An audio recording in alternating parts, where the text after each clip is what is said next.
When forgiving your spouse feels impossible. Sometimes the wound follows you from room to room. You wake with it. You carry it into the kitchen. You hear it beneath the ordinary sounds of running water, closing cabinets, and spoons touching coffee cups. You take it with you when you leave the house, and it sits beside you during the drive. The conversation may have ended hours ago, but one sentence keeps returning. One look. One lie. One broken promise. Perhaps your spouse has already moved on with the day. You have not. You smile when someone greets you. You answer the phone. You finish your work. You do what the moment requires, but the pain remains close. It may not be visible to anyone else.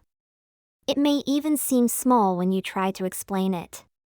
Yet it has touched something deep within you, and now forgiveness feels impossibly far away.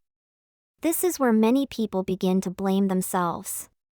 They think a faithful Christian should forgive quickly. They believe sadness means they are bitter, anger means they are rebellious, and hesitation means they have failed God. They try to rush toward forgiveness because they are afraid of what their pain says about them. But pain is not proof that you have failed. Pain is proof that something mattered. The broken promise mattered. The public humiliation mattered. The financial secrecy mattered. The cruel remark mattered. The betrayal mattered. The loss of safety mattered. You do not honor God by pretending that a real wound is imaginary.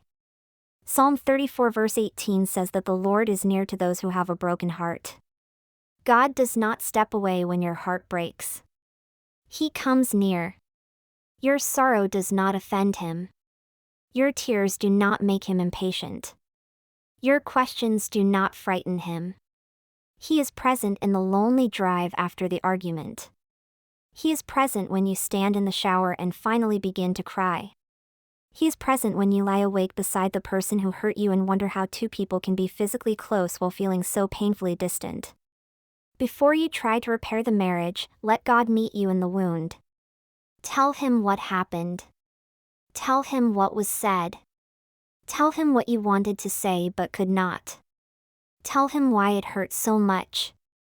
You do not need polished words.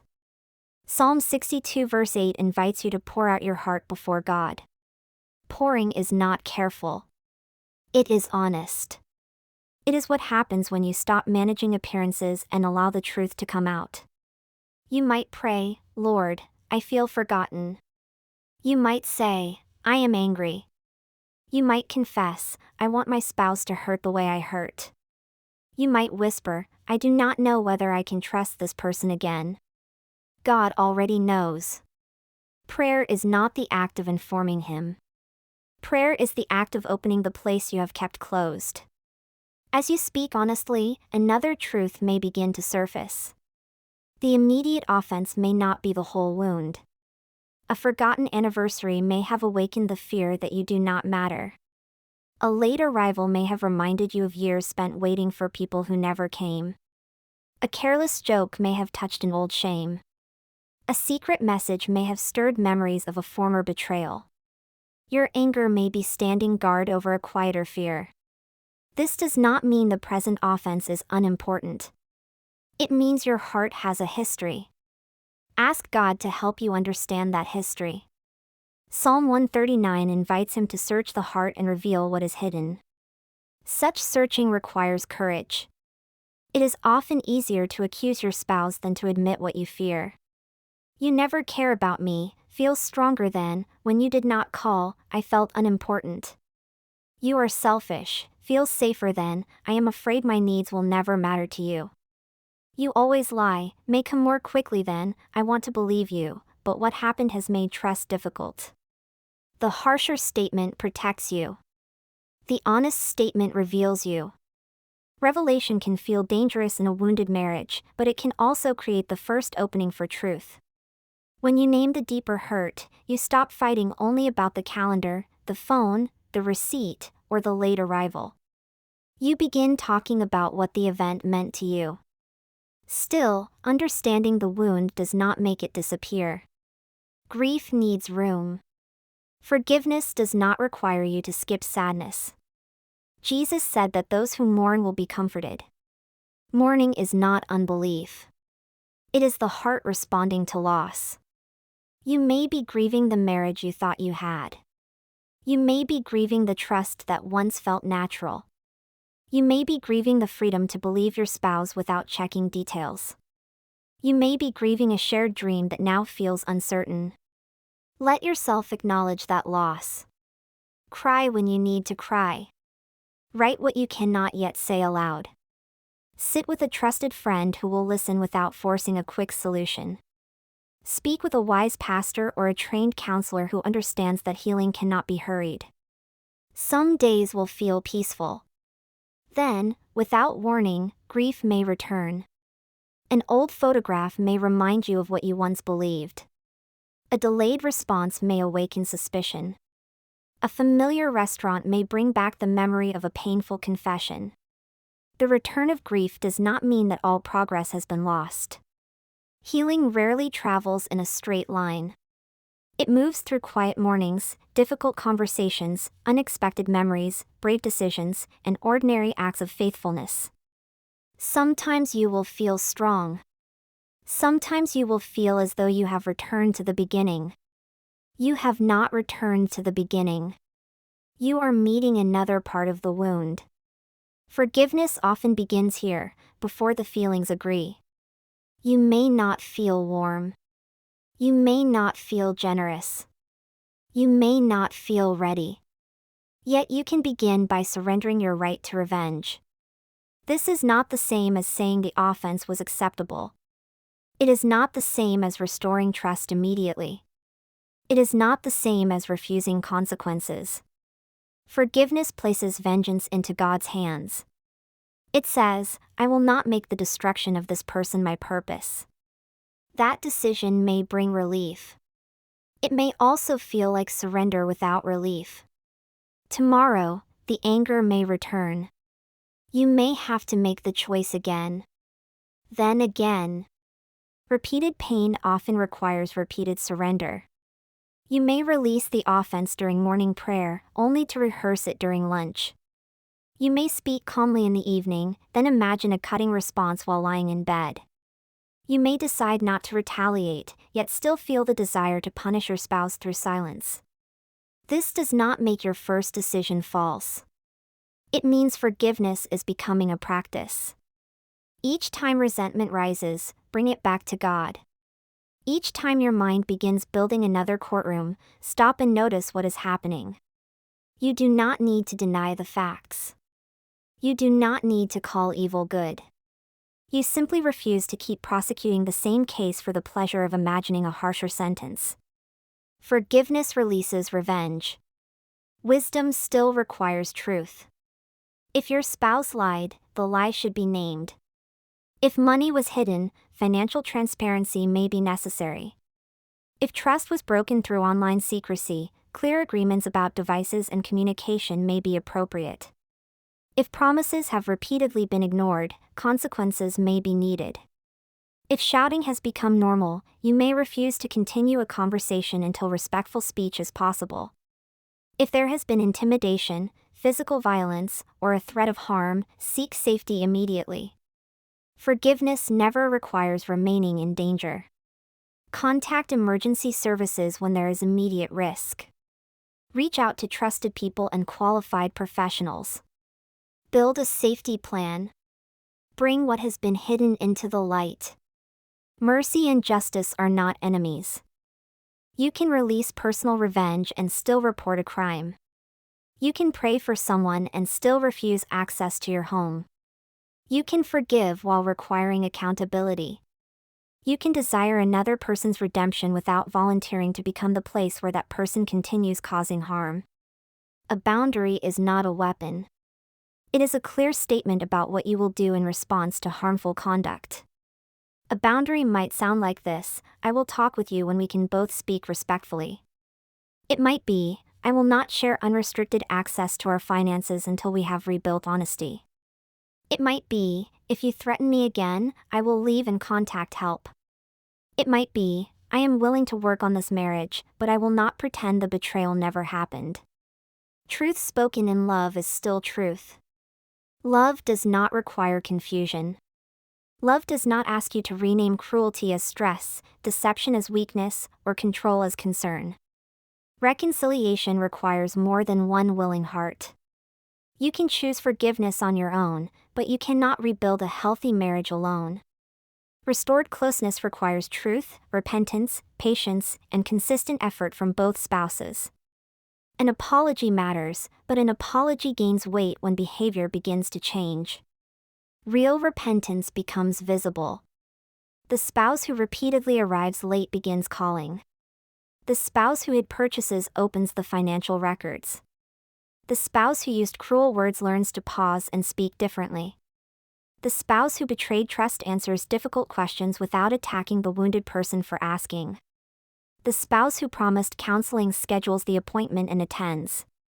Promises can move the heart, but patterns rebuild trust. This is why specific requests matter. Please do better is sincere, but unclear. Please call if you will be more than 30 minutes late, gives the desire a visible form. Please be honest, may need to become, let us review the accounts together every Friday evening. Clarity protects both people from vague expectations. It gives repentance somewhere to go.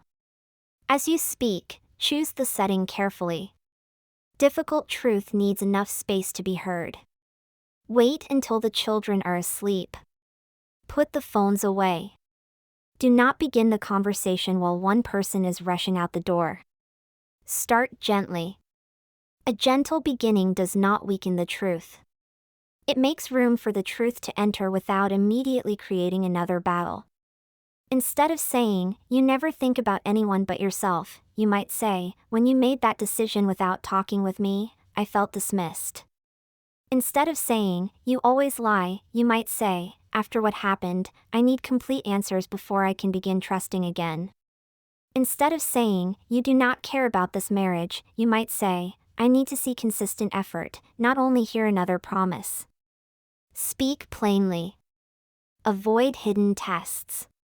Do not expect your spouse to guess what would help. Say what you need. Then listen. Listening does not mean accepting every explanation. It does not require you to agree with an excuse. It means you care enough about truth to hear the whole account before reaching a conclusion. Ask questions. Let your spouse finish. Repeat what you heard. Confirm the facts. There may have been a work emergency behind the missed event. The unfamiliar charge may have an ordinary explanation. The angry response may have come from fear rather than contempt. Or, your questions may confirm that something serious happened. Listening serves truth in either case. When the conversation grows heated, pause. A pause can keep anger from taking command. Step into another room. Breathe slowly. Pray. Ask God to guard your mouth before words become another wound. But do not use silence as punishment. A healthy pause includes a promise to return. You might say, "I need 30 minutes to calm down. I will come back at 8, and we can continue." Then return. The purpose of the pause is not escape. It is preparation. Over time, notice the quiet changes. Trust usually returns through ordinary acts that would have seemed unremarkable before the wound. A call before arriving late. A receipt offered without being requested. A difficult question answered calmly. A promise kept on a tired Tuesday. An apology given without excuses. These moments can feel too small when you are longing for complete restoration. Do not despise them. Small acts become patterns. Patterns reveal character. Character makes trust possible. At the same time, do not imagine progress that is not there. Encouragement and discernment belong together.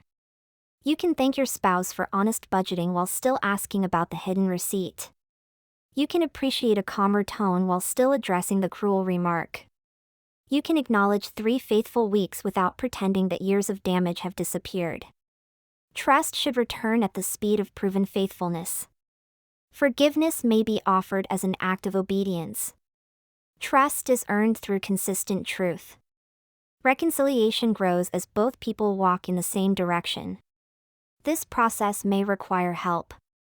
Some wounds become too tangled for 2 people to untie alone. A trained counselor can slow a destructive conversation, identify repeated patterns, and help both spouses speak honestly. A mature pastor can offer spiritual care and prayer. A qualified advocate can help when there are threats, intimidation, or abuse. Seeking help is not an announcement that the marriage has failed. It is an admission that the marriage matters enough to receive wise care. Bring the truth into that room. Do not protect appearances. Do not minimize the financial records, the messages, the threats, the addiction, or the betrayal. Counsel cannot address a carefully edited version of reality. Healing begins with what is true. There will come a time when you must decide what to do with the past. You will remember. Forgiveness does not erase memory. The goal is not to forget every detail. The goal is to stop using old pain as a weapon in every new disagreement. When tonight's conflict is about a forgotten errand, do not summon every failure from the last 10 years. When an old insult appears in your mind while you are folding towels, notice it without building a new argument around it. When suspicion rises, ask whether it belongs to present evidence or past fear. Address new offenses honestly. Learn from old ones wisely. But do not live inside the courtroom of yesterday. This is difficult work. There may be mornings when you ask God for willingness because you do not yet possess it. There may be counseling sessions followed by silent drives home. There may be sincere apologies that do not immediately soften your heart. There may be weeks of progress interrupted by one painful failure. Hope can remain. Your hope does not have to rest in perfect circumstances. It does not have to depend on your spouse saying every word correctly. It rests first in the God who stays near broken hearts, heals wounds, gives wisdom, and completes the work he begins. Perhaps today you cannot imagine complete forgiveness. Then do not demand that you finish the whole journey today. Take one honest step. Tell God the truth. Name the deeper hurt. Refuse revenge for this moment. Speak one clear sentence. Set one necessary boundary. Make one counseling appointment. Notice one genuine change. Pray one unwilling prayer. Then trust God with the next step. Forgiveness may not arrive as one dramatic feeling. It may come quietly, through many decisions that seem small at the time. One day, you may notice that the memory no longer controls the room. You may realize that you can speak about what happened without wanting to destroy the person who hurt you. You may discover that your heart has become softer without becoming foolish, peaceful without becoming silent, merciful without abandoning truth. And perhaps the marriage will heal. Perhaps trust will return slowly, strengthened by repentance and proven faithfulness. Perhaps you will laugh together again without wondering whether the laughter is false. Perhaps an ordinary cup of coffee will become evidence that grace has been working in places neither of you could see. Or perhaps forgiveness will lead you toward peace while necessary distance remains. Either way, the wound does not receive the final word. God does. When forgiving your spouse feels impossible, begin there. Not with the strength you wish you had, but with the pain you actually carry. Bring it to God. Bring all of it. The anger, the grief, the questions, the fear, the desire for justice, the small and trembling hope. He is not waiting for you at the end of healing. He is with you now.